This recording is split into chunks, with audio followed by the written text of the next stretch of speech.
Good. We should be ready to rock and roll here. Um, let's see. Other than I don't want to look at that first necessarily. I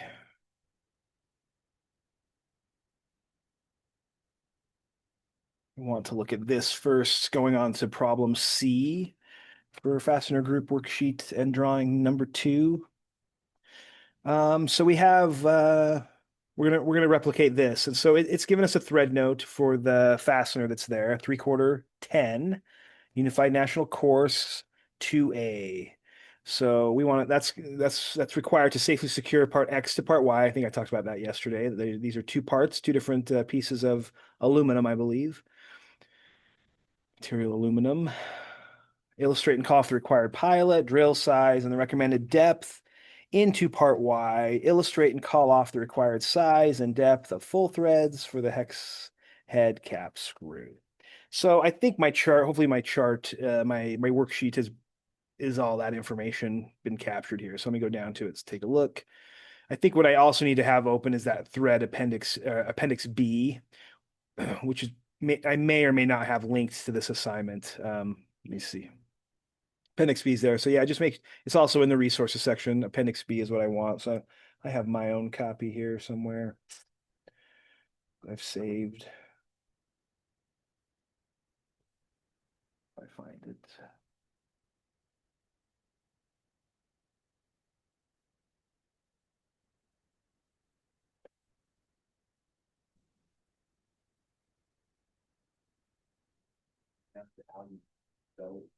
Aluminium.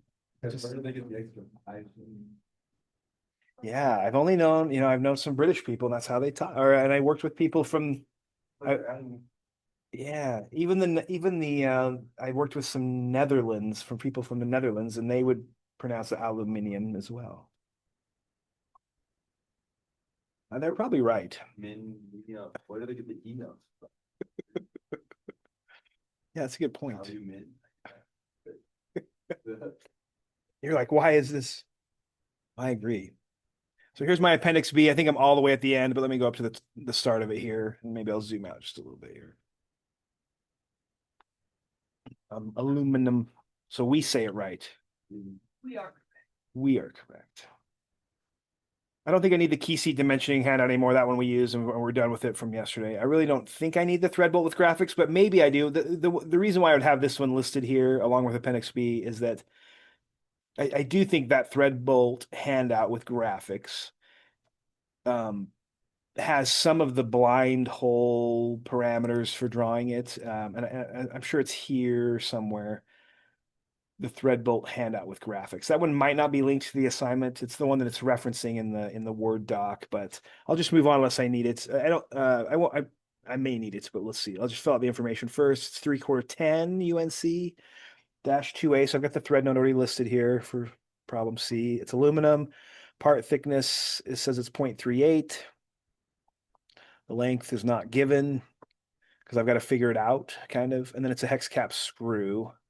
You could also call it a hex cap bolt, but remember that bolt and screw are kind of interchangeable in a way, and maybe screw is a little bit more correct if you're comparing it to other fasteners. The only difference is it has a hex cap head on it,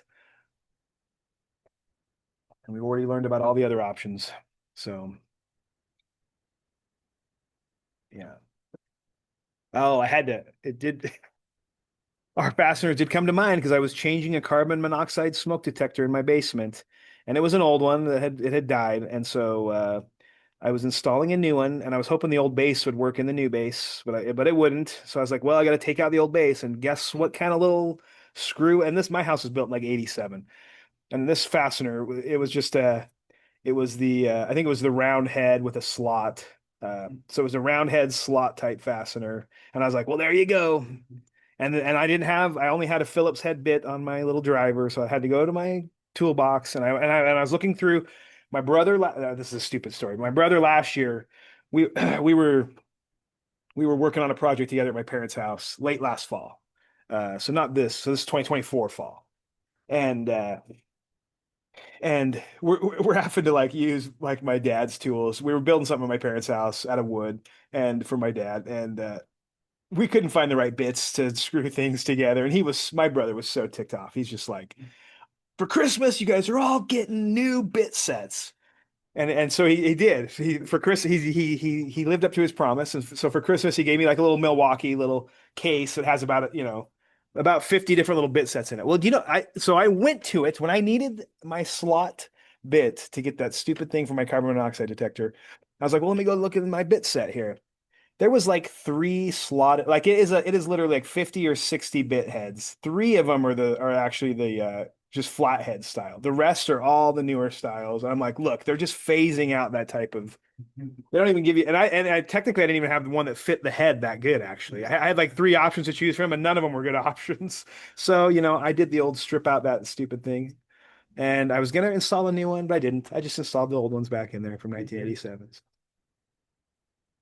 Your keyboard, it's probably just needs maybe unplugged and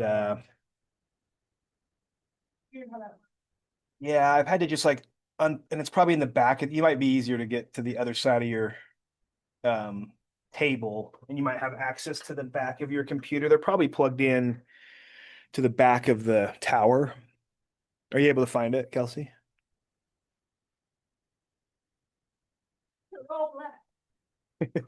Maybe I can come help you. I think I paused it. No.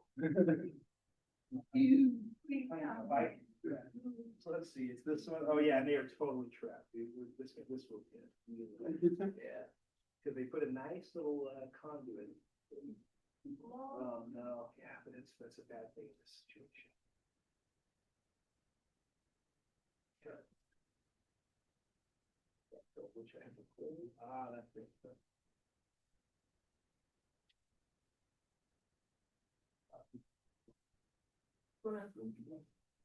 You were gonna guess that one.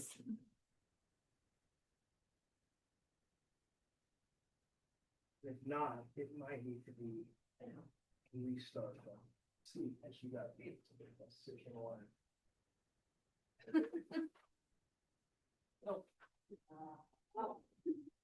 We may have to do a restart. Do you want to do it from here? Yeah. Because keyboard. Let me see. Do the mouse. Do this one. Great. Do a restart. Hopefully you haven't got it saved. Okay. I'll probably have to stop sharing here so you can get logged back in. So I'll stop my share and then I'll come back.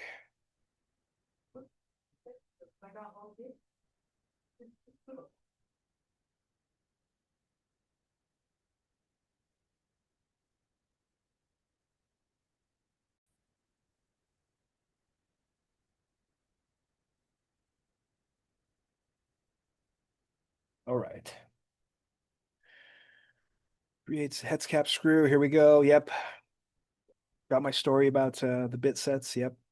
Those old fasteners are still out there. Show up when you're least expecting them.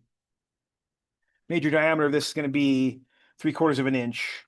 That is the first thing in our standard thread notes. It always gives us our major diameter. So 3/4 is the major diameter. That's how we would identify that size of hex cap screw. It's a 3/4 inch diameter on its largest size, pitch to pitch. We need to figure out what one pitch is. So one pitch, we're always given in a standard thread note, we're always given pitches per inch right there. So that's 10 threads per inch. That pitch being from peak of thread to peak of thread. And you can find that information. Remember, if that the thread terms handout is kind of is the handy one for identifying those terms associated with the thread. If you forget, that's kind of why that thread terms handout is a little bit handy. I do a little bit of a repeat stuff here, but this is the thread terms handout, and this is just helps you quickly identify some of those things we might be looking for in these charts, right? So pitch, thread to thread. Once you memorize that stuff, this isn't as useful. It kind of is though, because like the crest, maybe I don't like, the crest and the root. It's kind of interesting to me that anyway, yeah. I mean, yeah, I think of it as a peak instead of the crest. Maybe I should start calling it a crest because you hear me say the peak of thread, and I think of, well, crest and a peak, about the same word in literature anyway. So let's see.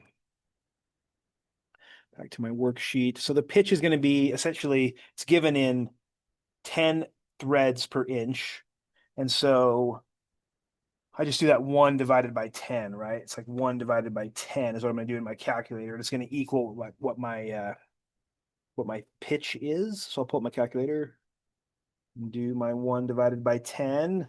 So it's just 0.1, right? 0.1 is from thread to thread. This is a coarse thread. This is a large diameter fastener. 3/4 inch fastener is very large diameter. And so that's a really coarse thread, really. It's yeah, 1/10 from crest to crest of a thread. So that's quite a bit. Minor diameter, I'm gonna need to know.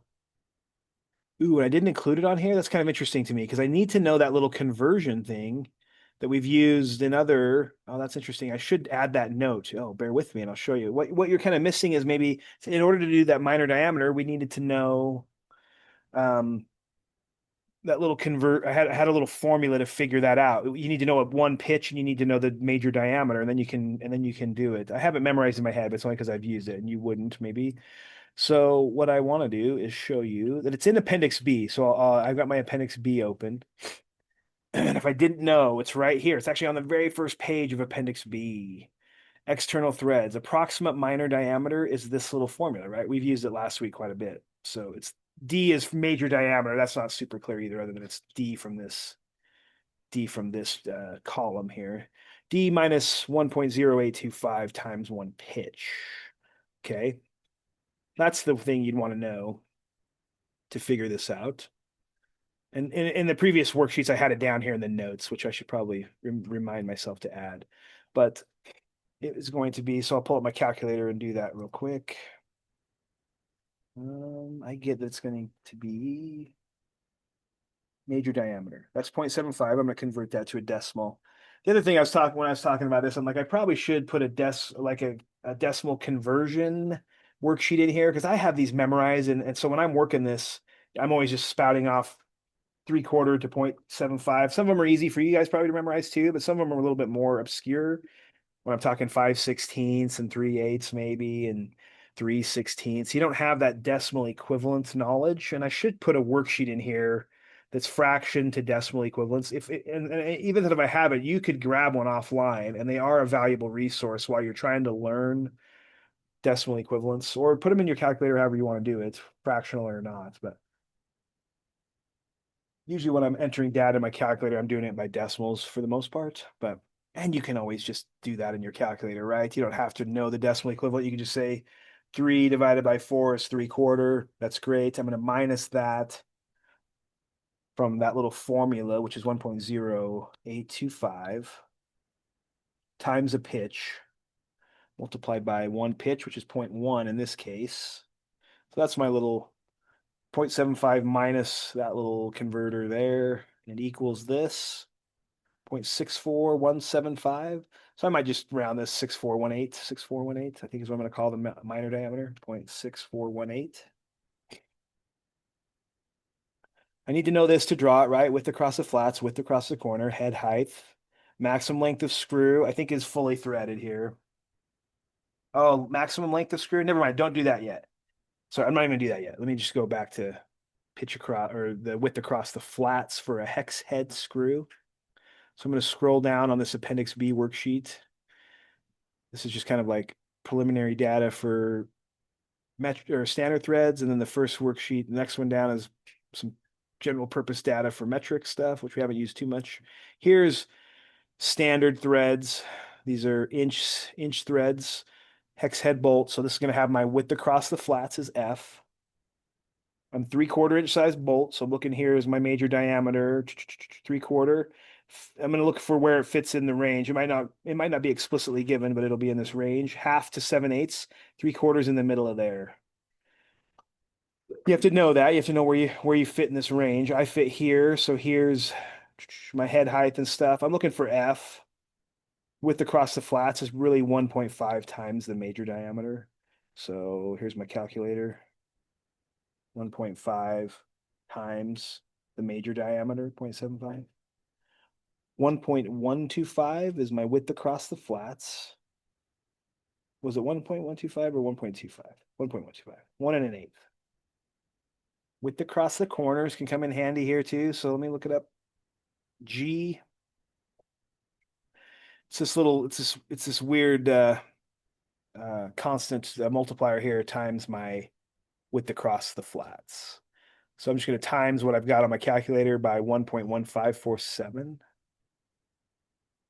right here times 1.1547. I get the width across the corners is going to be this 1.299. That's what I'll call it, 1.299 on my chart. Head height, I think, is on the same page here. H. Head height for this size of fastener. H equals 0.625 times major diameter plus a little bit of a correction here. So, okay, let's pull up that real quick. It's all based off that major diameter. Let's start fresh here. So it's 0.625 times my major diameter, 3/4. That's that. And then I've got to add just a little correction to this. So it's plus, what do I have? 0.031? Yep. 0.4998. Yeah, I'll call it 0.4998 on my chart here. Is the head height. Minimum length of screw. Maybe I'll have to figure this one out here. Minimum length of screw. Okay. So what we got to do is we kind of got to get a good idea of what it's asking for here.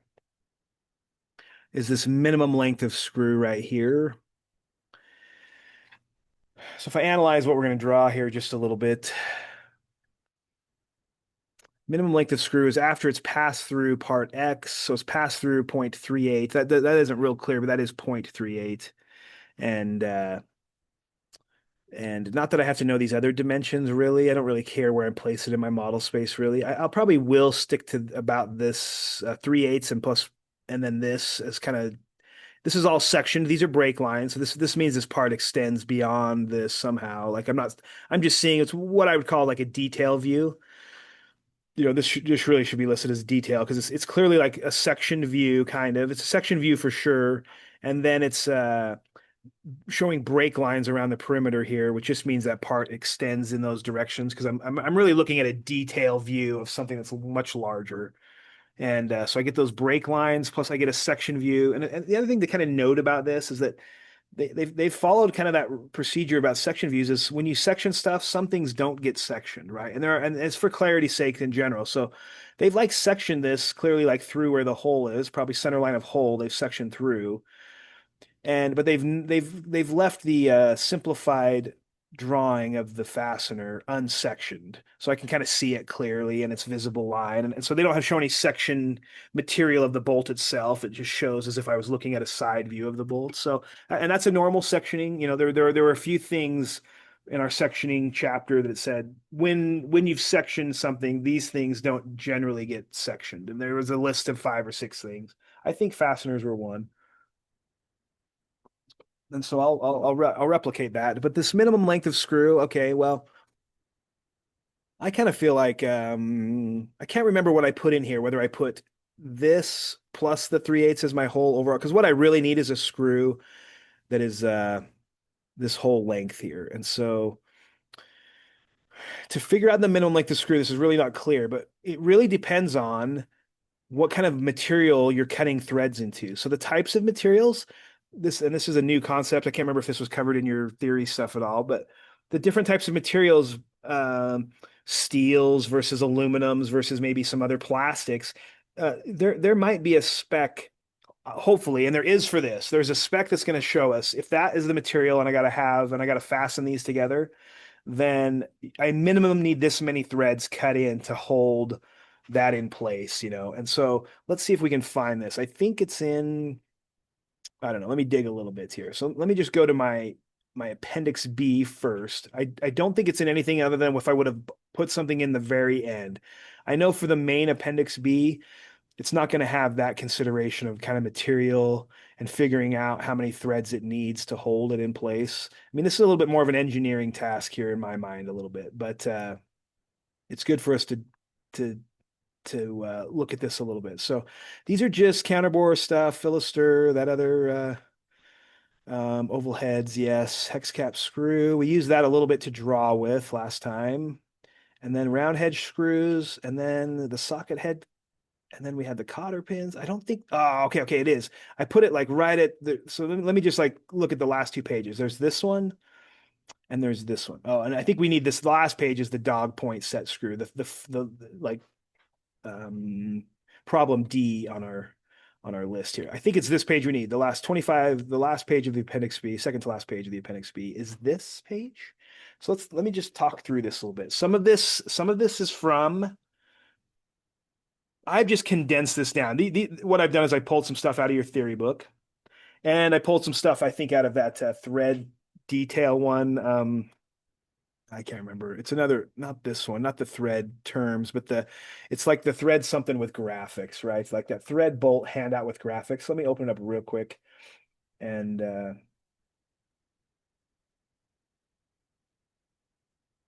thought I had it as a PDF, but I thought I actually pulled it up. But it is in your resources section. But I only have those two up. Let me see. Thread bolt with graphics. Maybe I still have it as a I thought I had it as a PDF, but it looks like it's actually as a Word doc.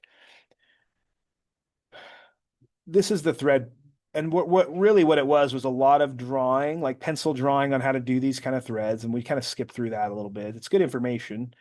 Okay, we've got some different types of threads, how I might show them. So still, even the ends and how things are finished showing relief and stuff. This is kind of important. That's where I've pulled that image from, is actually, I've actually pulled out this image, even though there's more imagery here. Some of it is actually still more pencil drawing, how to lay these things out. A really detailed set of instructions for drawing fasteners. It's definitely a dying art. I mean, like what we've done this last week is the drawing aspect of it, I do feel like is kind of a dying art because I showed you that we can just pull, usually we can just pull the thread drawings off of like McMaster Carr, or there's some other website that I can probably pull the drawings from. So the reason why I like still to nerd out over this stuff is because it just gets you familiar with the specific attributes of fasteners. And so I think for to do this assignment, all I really needed was this one image clipped out of there. And so now if I go back to your thread, that's where this came from. So I've condensed this down a little bit. Plus, I've added some. I think what I found is I liked maybe how simplified it was shown in your theory book to so this wasn't maybe overly complicated. But and I like this concept too. So here we go. What we're looking for is that minimum length of screw. It seems like a really easy thing to look for, but it's not necessarily because we're kind of on the engineering side of thing, and we're trying to decide, well, how long does that bolt have to be in aluminum to be able to hold that part X in place? Well, let's see here. So this really shows three different things going on. So I have a screw and I have a bolt. Yeah. So a screw, maybe we're going to call the screw does not, I don't know if this is totally true from a screw to a bolt. One of them has a nut on the other side, like it's actually sandwiching and clamping these parts together. This one is doing a similar thing, only its own threads into this secondary plate here, or what are going to hold it in place, and it's going to pass through this upper plate. So this is really the scenario we have going on in our example that we're going to replicate.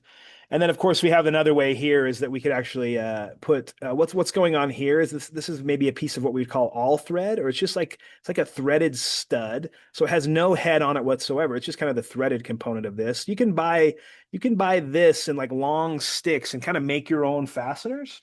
So this would be what would happen here. Like these threads come in, yeah, they're just like cut in like long bars, and you can cut fasteners to your length. Of course, they won't have a head on them. They'll just be the threaded section. So we call that a stud. And studs get cut to length. So in this case, they cut a stud and then they put a nut on the top to hold it in place. So that's another way to fasten these materials together potentially. Maybe this is a little cleaner look, but this is also used widely. Like this is a really common type of situation to hold things together here too. So ours is still this one. So I'm just going to focus on this one. So we have an X and a Y. So let me just read through some of these descriptions here. So, oh, minimum threads required. That's exactly what we're looking for, is the minimum threads required.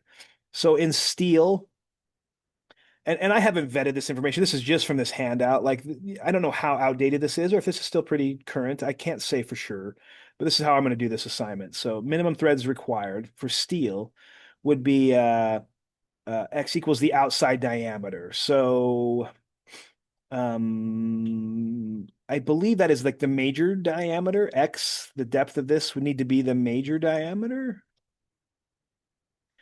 I think that's what the outside diameter means here. So that's in steel. In cast iron, brass, or bronze, my X variable here, which is my length, minimum length of fastener, needs to be 1.5 times the outside diameter. So maybe I need what it tells me in my mind, I need a few more threads and those type of materials to hold my fastener in place. Steel, maybe I need the minimum amount of threads. And then aluminum and zinc and plastic even. Okay, that's cool. They're all categorized the same. Maybe I need X to be 2 times the outside diameter. So and I think I wish they would have said maybe major diameter there. So they say outside diameter. I wish they would have wrote major diameter on this little thing here because that's what our charts have been calling it all last 2 weeks. Okay, so I know that mine is aluminum, and I know that my outside diameter of my actual drawing is 3/4 inch diameter. It's a 3/4 inch hex head screw. So I'm going to say, I'm going to put my little calculator here and say for minimum threads, that's at least through the secondary part here, I need it to be 2 times the outside diameter. So that's essentially 2 times 0.75. So it's essentially 1.5 inches. So it tells me, according to this chart, that in order to hold that big of a fastener into a piece of aluminum, I need to cut at least 1.5 inches of threads, kind of internal threads into this like part, this secondary part here. I need to cut at least that many threads deep into it to hold that fastener. If I have more than that, maybe that's a problem. If I have less than that, it's definitely a problem. Like I'm not, maybe my screw could shear off the threads and under the right load. If I don't have this right, and the reason why you need to know the minimum amount of threads required is because each thread of that fastener is going to take a percentage of the load that's holding that plate in place that it's bolting. Anyway, this is I sometimes have a hard time explaining this, but if you wouldn't want to go under the minimum because you're just not like engineered to hold this fastener in place in that material. And the reason why there's less in steels is probably because it's just a harder steel. It's a little bit more robust steel. So it needs fewer threads to actually hold that in place. Like the steel itself is stronger. Aluminum is very soft, actually. So it needs double the amount of threads than steel does in order for it to have like this kind of the same like load bearing capability of what that 3/4 inch bolt could potentially the forces that it would see. Anyway, doesn't mean it's going to guarantee not failure because failure can happen for a lot of reasons, but it's at least we're going to hope that doesn't cause failure. So 2 times the outside diameter, 1.5 inches. So I feel like probably on my chart, that's probably what I wrote here for the minimum length of screw. I'm thinking about it just being in the in the material.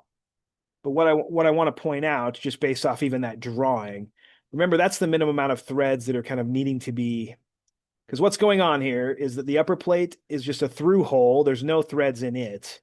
It's just letting this screw pass through. And then a machinist has likely cut threads into this, what we call internal threads into this, so that my fastener will then start grabbing threads and bolting down, and then it can cinch that top plate down tight to the head, hold it in place. But for my actual screw, sorry, yeah, for the actual length of it, I need to include that it has to pass through this too. So like 1.5 inches long overall is not going to be long enough. It's going to have to be 1.5 inches plus this plate. So if I'm thinking of, so there's kind of two different things I'm thinking of here. How long it has to be in the block, kind of threaded, and then how long it has to be to pass through whatever it's clamping together, whatever it's bolting together. And so, in my mind's eye, I'm kind of thinking that my fastener, I'm looking for my worksheet here, my worksheet.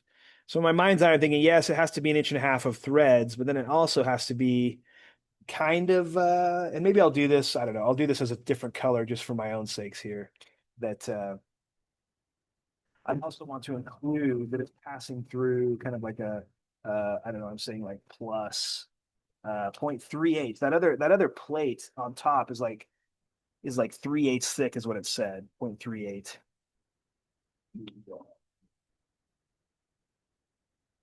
Well, the length of the head, I definitely need to know how to draw that. And so I have, and so, but if you remember, like the overall like fastener length is from the bottom of the head to the bottom of the screw. So what I'm kind of thinking now is just kind of what I would consider the length of the bolt overall, or the length of the screw. Yeah, yeah. So and what I'm showing you here is this is kind of an odd length, right? Like if I pull up my calculator and I say this is 1.5 plus 0.38. So this is me like looking for like a fastener that's potentially 1.88 inches long. That's probably 1 and 7/8. That's actually not a totally oddball dimension. There might in a bolt bin, if I had a homework assignment, it'd be like go walk through Lowe's or Home Depot or this home. Look for their 3/4 inch hex cap screw bolts.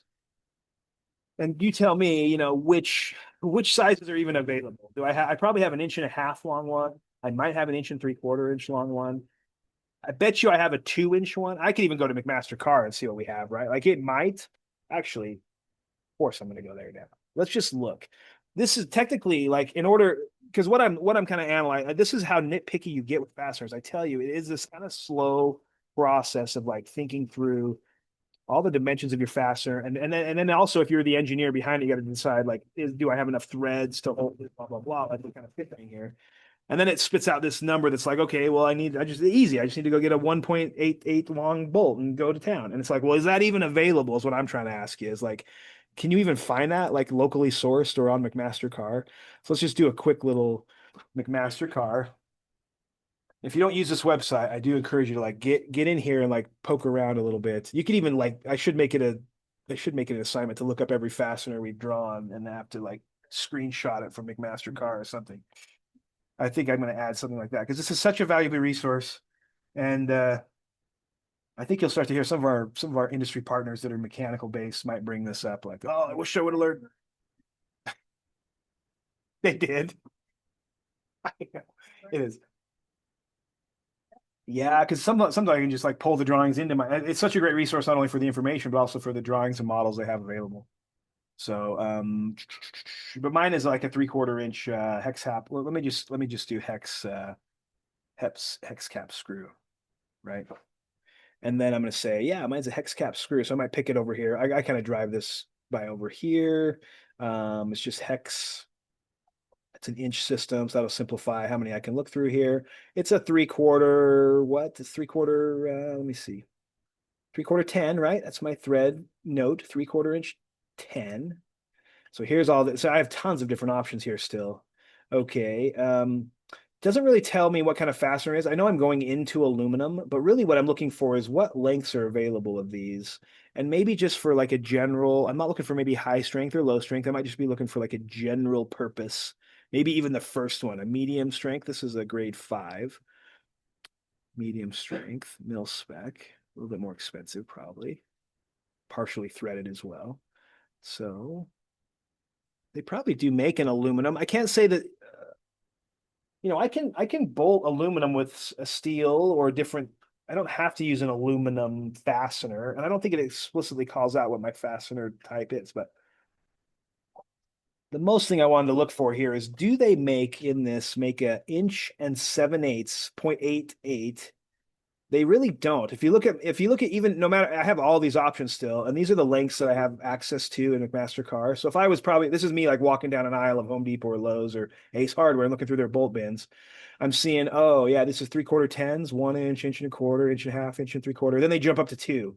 So they really skip me. Like what I'm looking for is like kind of from an engineered design. I need a 1.88 length of screw to bolt these things together. I don't really have it. I either have to choose a 1 3/4 or I have to choose a 2. Oh, yes, you would choose 2 because if I choose 1 3/4, I'm not going to have the minimum amount of threads needed in that aluminum block, right? I'm going to be now decreasing that minimum amount length because I can't decrease the plate thickness that I'm going through. It's 0.38. So I'm going to use up that much of my thread just to pass through. And then if I choose inch and 3/4 size, yeah, it's going to be an undersized thread. I'm not going to be holding that in place. So it would be better in this case to kind of go oversized by this much. So I would say it's our bolt is probably going to become a 2 inch long fastener from the head down based on availability And so I don't have to make my machinist have to make fasteners for me. He's gonna hate me, or they are gonna hate me. I'm gonna be like, nope, I'll need everything bolted together with 1 7/8 long fasteners. And they're like, how about you make it 2 inch and we just go buy them? That's what they're gonna want to do. It does make life easier, but it just shows you that you have to be careful. Like just because the calculations come out and that's what it says you need, you then also have to base off of availability. And that really is the primary driver, honestly. Beyond it's always like what can you get, especially when you go through a pandemic and like sources and supply chains are super disrupted. You cannot, I mean, I guarantee it was like every company on the planet for a few years after the pandemic. It was a major sourcing problem, and they had to make compromises in designs. That's why you don't want to buy anything that was built probably from 2020 to 2022 because they had to compromise designs for availability. I've heard that about trailers actually. I heard that the sourcing for like RV trailers was pretty known to be pretty shoddy. I don't know if this is true or not, but I know that I was working for a company at the time and it was a major, we could not get like large size plates. We had to go everything of like 4x8, 4x10 sheets, something that was a common size, which really caused us as we were manufacturing equipment to do much more welding, much more cutting and joining stuff because the availability on plate size was much smaller, more common stock plates or what were available, and kind of the more custom large size, like normally like plates that you can get just steel plates and stainless steel plates. You can get some custom lengths usually. They can actually just pull them off a coil and custom cut you if you're ordering large quantities. And they were not able to provide those kinds of services. Yeah, it's really interesting. It was super horrible to go through, but very, I mean, the amount of data we collected, if you think about any tragedy in life, there's always a lot of data that's collected about how things could be better. You know, that we learned a lot. Manufacturing learned a lot through the pandemic. Forced knowledge, but definitely has influenced like lean manufacturing, 6 type, it definitely changed the game there a little bit. Anyway, rant over. Let's go. This is why this takes so long to draw. Gosh dang it. I gotta shut my mouth. Let's see here. But it does make me think of things. So, long story short, we figured that out. We figured that we probably need 2 inch overall in order to even source a fastener to do this task. The other thing I want to point out here is what they've got shown here is kind of like this relief concept here. And so, what's going on here additionally is this Y value here. It's the minimum space kind of below the fastener. But let's look at this. It's kind of weird because we've got this like blocked in section here too. I should say hidden line. This is the hidden line, like rectangular. It doesn't really explicitly show me what that is. And then beyond that, it has this Y value that says it's 2 times the pitch length. And this is what I really consider is kind of that relief in the bottom of a blind hole. We call this a blind hole. It's going in and bottoming out. And so there has to be kind of a relief in the bottom because you can't cut threads right off, like very to the, like in this situation, the machinist can't cut threads clear to the very, very bottom of a hole. They've got to have a little bit of a relief in that, even some of the specialized threading taps they're going to use to do this, it still only starts cutting threads like 1 or 2 pitches in. And so I really get a couple of pitches at the bottom of my hole that will not even be threaded correctly to even, the fastener won't even be able to get into them. So I call this like a relief. There's a relief in the bottom of a blind hole for that little, there's, some manufacturing problems we have doing that. And so they say it's 2 times the pitch. And so the other thing I want to look at here is if whether or not I've used the clearance hole in this plate with this little description here. So let me go back to my worksheet inside. The clearance hole in part X is the next thing I need to know. I don't really need to know the relief yet, maybe. But I definitely need to know the clearance hole in part X. Let me refer to this particular, let's see if they give it clearance hole. 0.238. I think they're talking about thickness of the plate. 0.03, there's a decimal there, larger than the outside diameter. If it's larger than 3/8, 0.3, which is a little bit confusing here because they call our plate 0.38, but it's almost like they've rounded up a 3 decimal place. Like this would round up to 0.38. So this can be a little confusing if I'm using this for my clearance hole dimension because it's just saying 0.03 larger than the outside diameter. I could maybe use that, the outside diameter being the major diameter. So it's telling me to give myself 0.03, like 30 thousandths over the major diameter. If it's larger than 0.375, which I could see us thinking that ours is because ours is 0.38, we would use 0.06 larger than the outside diameter. I don't know if I love this or if I'm going to use my appendix B at the beginning because there's also a clearance hole here somewhere. Let me just compare this. So I'm just showing you that there's this. Anytime I've got data, maybe I'm going to check some other data here. We had a whole sheet in our appendix B that is clearance holes, and I think it's kind of towards the bottom right here. Yeah. The last two pages before that appendix C page is inch clearance holes. They were classified by normal, close, loose. I'm just gonna, if I don't know, I'm definitely gonna pick normal. If I'm not specifically, like, this is pretty common in industry to say, if I don't know if it's close or loose, I'm gonna pick normal. And for a 3/4 inch nominal screw size, which is what we have, it would say I would need a normal clearance hole that's 13/16. Well, what is that? I don't know. If you don't have that memorized, 0.8125, but you can just do 13 divided by 16, 0.8125. That's what it says it needs. I need that big of a hole. I just want to compare this to what that other little chart said. I like this chart a little bit better, I think, for the clearance hole. But let me just subtract that from the major diameter.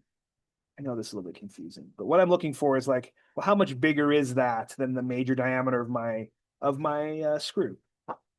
Well, it's 0.0625. So this is technically a normal fit here is like 0.06 larger than the screw. And so I think this kind of shows me that if I'm using this, if I'm looking at this little chart here, I'm probably going to use this one because it's actually the same. Like my normal clearance hole is actually a 0.0625 or 0.06. It would make sense to me if you were as a student and doing this yourself, if you would recognize that, oh, mine's 0.38, it's larger than this. So I'm going to say, oh, it's this and up. So I would pick this. And you'd kind of be you'd kind of be in the same ballpark as the normal clearance hole according to the other chart. So I'm going to say that this is my normal clearance hole. But let's see what on my charts. Do I want to know the diameter? Yeah, I want to know how big the hole is, not just how much the clearance is. That makes sense. So it's really a 13/16 according to that one chart, which puts it 0.06 bigger than the diameter. But we have one more thing to consider here. The drill diameter in part Y. Okay. Look at my chart again. Look at this thing. This is part Y. So in part X, we're going to put a 13/16 hole. It's going to make sure that the fastener doesn't even contact it. It just passes through. In part Y, we actually have to cut threads. So I need to tell what my note needs to tell the person that's going to do this. I need to tell them what to drill the diameter so there's enough material to cut threads into it. So that is called like a tap or drill size in order that allows you the material still needed to cut threads, right? I can't just like drill this hole the size of the major diameter. The fastener would just slip in there and it wouldn't hold anything. I have to kind of what I'm going to do is like cut it to closer to the minor diameter, but we also don't just use the minor diameter to cut threads either. We may need a little more material than just the minor diameter of the fastener too. So there's really a specific size for this probably. Well, there is, and it's on our chart. It's probably on the very first page of our chart. So I'm going to go back to appendix B. You guys are going to become appendix B masters. By the time you master it, it's over. You're gone and see you later. But in the moment, we're masters. At the very top, if you remember, we had to do this on a couple worksheets where we looked at what the tap drill diameter was. So let's just see if 3/4 is on this list. It is. There's the 3/4. This is the nominal size in my fastener. 3/4 inch threads right here. Major diameter. That's that decimal equivalent here. Hey, this is actually kind of interesting because here's a decimal equivalent chart. But kind of nice like that. These are some of the decimal or some of the fractions we use, and those are decimal equivalents right there. but 3/4 inch decimal equivalent. This is a, yep, 3/4 inch course. Ours is 10. It varies on whether whether you're doing a coarse, a fine, or an extra fine thread. It would definitely, like, the tap drill diameter will change because the threads are either deeper or shallower when they're finer or coarser. The coarser threads being the deepest and most aggressive looking threads, kind of. So this 3/4 10 fastener needs a tap drill diameter 21/32. Very particular size. 21/32. Let me look at what that is. I don't know what the decimal equivalent of that is out there. That's what I know. There is a limitation. 21 divided by 37. It's actually 0.656. It's more accurate than that. 0.7 would be what? Oh, okay, okay. Oh yeah. 21/32. Sorry, 21/32. You would be 0.7. Perfect. We don't need to know that. Oh, I'm just kidding. No, that's good. You had the right idea. Because that's, if you don't know your decimal equivalents, just do a fraction is just math. Just do the math. 0.65625. 65625. Okay, so this is how big of a hole I'm going to drill, and then it's going to allow me to cut. It's going to allow whoever, the machinist, likely to cut those threads. That are going to be 3/4 10 threads. So this is quite undersized, right? Like our fastener is really a 3/4 inch. So this is a very much smaller hole, and it will definitely my fastener will not go in there unless there's threads cut into it. So this is what I need to know, though. I'll just call it 21/32 on my chart here, and I can draw it. I can worry about the decimal equivalent later, but I'll go back to my worksheet. And that is probably the last bit of data I need to know. There's no way I'm getting further than this worksheet to that. Drill diameter part Y is 21/32. Oh my gosh, we're ready to draw now, I think. These don't apply because they're the other one. I do think the set square goes a little faster. This is probably the most complicated one we do in the whole series, actually. So, okay, good. The last thing I want to note here is that all of that 1.88. And I just don't love that that's not a fastener that I have available. And so I'm going to make just kind of another little note here that says maybe it's going to be 2 inches, not 92. It's just 2 inches. Because I looked up and I said, I know my minimum length of screw is going to be 1.5. I'm going to go through that one part. That equals an odd size, not available. I'm going to use a 2-inch long fastener when I draw. So there we go. Yeah, there. That's the whole word. APP, yeah, there's. Hey, just Google it. Always Google appendix abbreviation.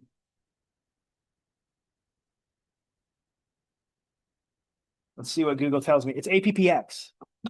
APPX is the Google approved acronym for appendix. APPX. That makes sense. APPX. Okay. Let's draw. Enough talk. Let's draw. I always feel like Kung Fu Panda when he says enough talk, let's fight at the very beginning. I love Kung Fu Panda. The original one is great. Super good shirt. He finished chewing. Then he said, enough talk. Let's fight.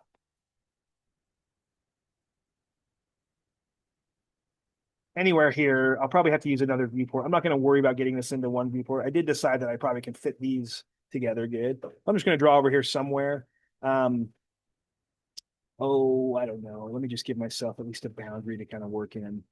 You don't have to do this, but I do a lot of boundaries, right? So I just look at this particular size to draw this. Maybe I'll kind of lay out what they give me here just a little bit. I think they give me kind of some sizes. Don't really give me a width necessarily, but I kind of need something that's fine.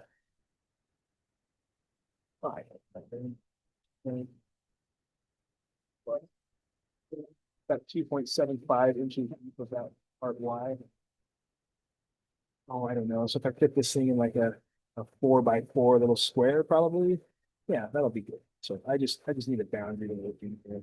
So I'm not working in, it'll be like 4x4 roughly. I really want that to be some construction here. So let me just kind of lay out maybe some So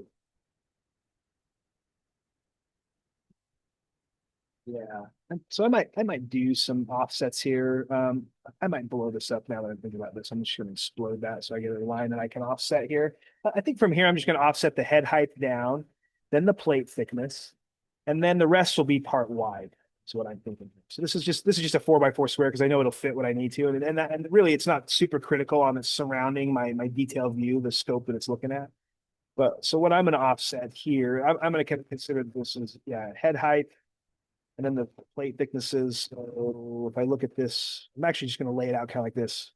I'm thinking of my top of my box being right here. So I'm going to offset the head height, then offset that thickness of that X plate, and then the rest will be this. And I can go ahead and offset for the overall like 2 inch length of the fastener. Because I think what I'll do first is I'll just draw this fastener. Then I'll worry about the details in the bottom in plate Y in a minute. So let's do that, I think, next here. Um, so let's see. And that's just a way to proceed. You could proceed anyway. So I might put a center line on here. I do have, because I'm going to draw my fastener in the center. And one day I'll get over to the construction layer to draw. That day is now. And one day I'll match properties the first time. There we go. So I'm going to do that here. So the head height, I'll pull up my worksheet over here, down in it. This head height is one that I have, right? Head height, 0.4998, 0.4998. So I'm going to offset that much here. Offset 0.498. I think I use offset a lot when I draw these fasteners. That's the head height. Now I'm going to offset again the plate thickness, which I already kind of have memorized. That's 0.38. I feel like they're rounding up 0.375 because really what makes me think that is if you know plate and you know thicknesses, it's the 3/8 plate is probably more common to source, not a 0.38. And 3/8 is actually 0.375. So this is an abbreviated version of 0.375, but I'm going to leave it this because it's just on, it's given me in that little problem exercise. But when I see 0.38 and people say that's 3/8, I'm like, yeah, technically it's not. It's 0.375. But, and that matters, right? Accuracy matters. What I'm doing is going to offset this. That's the plate now. So I got head height, then I've got the thickness X plate, they're calling it. And then I'm going to offset from the bottom of the head, which is going to be here. I'm going to offset that 2 inch bolt length that we have. So I'm going to do another offset of 2 inch. But I have to remember which one. This is the bottom of my head right here. So I'm going to do that. That's so my fastener I should be able to draw right here. That's going to be the end of my fastener. So let's at least do that. I think we're pretty good at doing this. Um, let's see.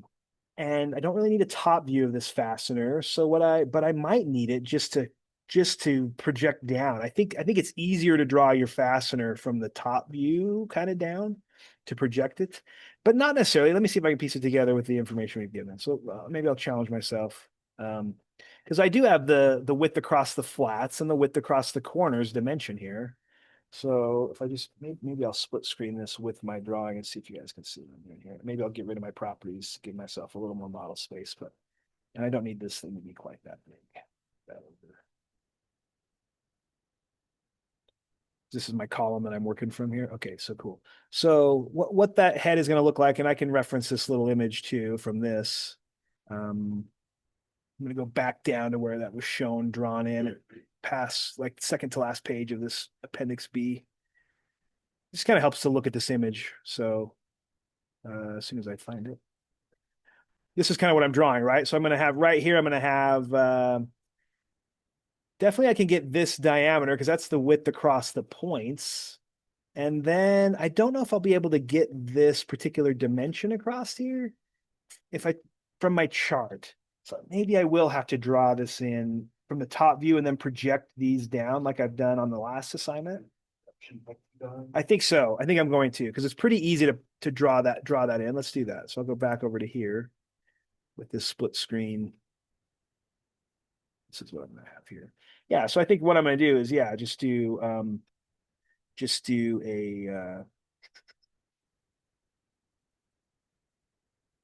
and maybe I'll look real quick. The head, I'll look at the width across the flats is an easy measurement for me to look at. That's 1.125. I think if I draw that as a inscribed circle. Is that the correct one? Let me see. Okay, so I'm going to do one little projection line up here, give myself a center line to work from. So I just extended that up, and I'm going to do a polygon. It's a hex head. So that's six sides of a polygon. I'm going to pick anywhere on here. There's that. I think if I'm, maybe I'll pick the endpoint here. Yeah, it'll be better. So remember, is it inscribed or circumscribed? I think it's inscribed. And that gives me my, oh, that I don't want that one actually. That's the distance across the points, which I could get, but I think I'm going to do the polygon that's the other one.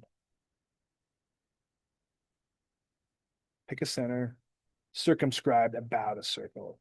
I just picked that one because it's the distance across the flats, but it's not exactly what's on my chart, right? It's double the distance. I mean, I'm only half the distance across the flats. My chart says the distance across the flats is 1.125. This is kind of by radius of that is what I think of. So I'm going to divide that by 2. So the dimension I'm going to type in here is 0.5625, and that's going to give me a hex head that's 1.125 across the flats. So 5625 is what I would need to know. Like this. And see, that's the dimension it's wanting me to give myself here. So I'm going to say it's 0.5625, right? And I positioned it that way kind of on purpose. It's going to match, like I could have done it with the point down here. Like I could have oriented this 90 degrees from how I did, but it kind of goes with how I did my Fastener Group 1 stuff, and I'm going to keep that. And really, the only reason why I'm driving that way is because I have this as an example, and that's how that top view would be. I would be able to see this flat. So I've oriented my top view so that it looks like this, and now I can drag down those points and actually lock in the diameters here. That's what I'm doing. Is I'm going to go now here and project this stuff down, and so I only need to project it down to the base of the head. And this first section is the base of the head. So I'm going to project all these points down, and that'll give me maybe the easiest way to figure out what the profile on this front view would look like. Like that. And then I can trace over that with some visible line work and then do the little trick that we've only done one time, maybe, or maybe we did it 2 times, but I'm going to trace over this whole thing as just this big rectangle box. And I'm even going to trace over these points that would, these points of that hex head would look like this. But then it has that kind of relief for the tool to fit over the top of that. So I need to show that. And the way we did that was I made sure I'm on the 60s, 30, 60, 90s tracking. And I did this as construction line work. And this is just a real hack way to do that. Really what we're doing is not the accurate way to really draw the head. We're just this kind of a hack method is what I think of this. Is we come down here 60 degrees like this. So I'm snapping to how I know that that's 30 first, then 60. And then I'm just pulling this across, just so it's across the middle here. Like there's a middle section right here. So I'm just pulling, what I want to do is do this on each side like this. And I just want to pull them at that 60-degree angle like this, and then make them cross. And I get this little center point here to put an arc in, right? And really how I know I've drawn it at the right angle is this should be what we call a 60-degree included angle right there, a 60-degree included angle between the two that I drew. So that checks out. I've got it drawn correct. And then we just want an arc this is the center, and I want to just draw like a radius circle. So I'm drawing from circle radius. This is center. And I'm just pulling this up to where it meets that. And then this is kind of I'm going to trim this off. I'm going to trace over this with visible line down to here, and then it's going to pick up and go over here. So really, I think I can just copy this over to the other side. So I will. I'm just going to copy or mirror this over. I could mirror this, like this construction work that I've done. Any number of ways to get this to the other side, but I'm just going to mirror it. Here's my center line right there. I'm not going to erase it. And so I can kind of trace over these now. I think we were using the 3-point arc, just the standard 3-point arc. and we were just picking these 3 points. Like the start of this arc is right here on the outside edge. And then I think we picked the quadrant, and then we picked where it intersects the other edge down from the top. So it's just that little piece that I could have drawn that and then mirrored it over too, but I can just trace it. Like it's going from here where this intersection is to the quadrant, and then over to here. This is going to get trimmed out. It's going to look like that. But then I'm going to have one more arc, and I think we can just draw one more 3-point arc. I know that I can actually like draw down to where it crosses the center and continue that one down to where it crosses the center. But I think we found that it was just a slight inaccuracy. Like if I do that and then draw a circle like I did here, I don't think they line up on these particular points. So I think the 3-point arc is the best to say, well, from there, I just want to go there to center and then back to there and have this kind of uniform look. Now I'll turn off my construction work and trim this to fit so I can see it a little better. So I'll turn this off. And that's pretty close. I just need to trim it so it looks right. So all it is a relief there. Allows a tool to slip over that head is what that's showing. So like that. And then we don't have this little line here. That's kind of a little curved section of it. So that's a quick hack method for drawing a hex head bolt from a front view or a side view of it. Like I said, you could actually draw it with this, or I don't have it. You could draw it with the point oriented here, and it would just kind of slightly change how you drew the arc. And so I've kept this way for sure. It definitely shows it above, well, wherever we had some of that drawing material. I'm really replicating. Right here. I'm really replicating this method from your textbook, because what I found is just the simplest, easiest down and dirty way to do a bolt head. I liked this the best. That other document gets pretty complicated with their pencils and their T squares and their triangle squares and how they're drawn. And we don't need to do that detail. I love that this was just a real simplified way to draw that. And so that's what I chose to teach and to replicate essentially. So I'll turn this back on. So we've got our bolt head in, that's great. And then what we did is we offset for, and I have this section of line. I can just use that to offset. Sometimes I've drawn a center line into offset, but I'll just offset this construction line that I have. I'm going to offset it for the major diameter now and the minor diameter. That's kind of the simplified view of threads. Just draw the major in as visible line and the minor in as hidden line. So I just have to know what that major diameter is. And maybe I'll push this over here and do a little more drawing split screen now again. So let's do that here. Major diameter is 3/4 of an inch. So I just need to know half of that, which is 3/8. But if you don't know, 3/4 divided by 2, 7.5. And then first offset for me is going to be 0.375. I'm just going to offset the center line. That's the major diameter now. Those would be visible. And I don't need them to be above the fold.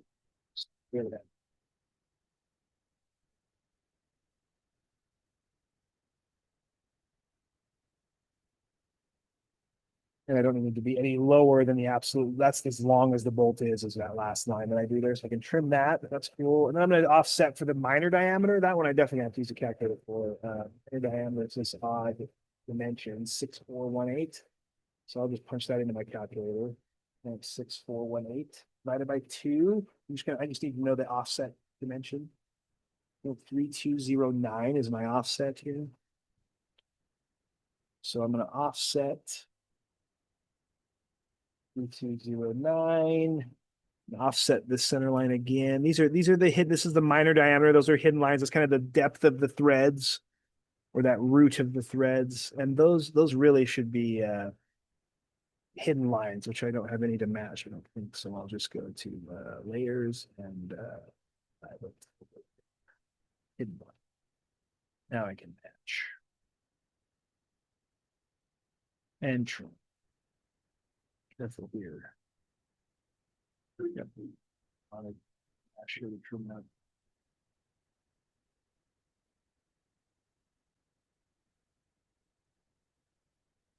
and then it won't go any below.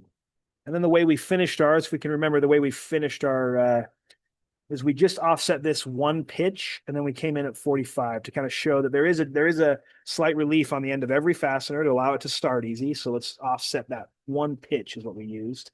And I have my one pitch, it's 1/10 right here, my pitch. So I'm going to offset this last length, the overall length of my fastener, which is this one, which has been offset 2 inches down from the bottom of the head. That's the overall length of the fastener. I'm just going to offset it back up one pitch. So offset this 0.1 like that. Then I can draw this in. I'm on the visible object there. Yeah, I am. So I can draw.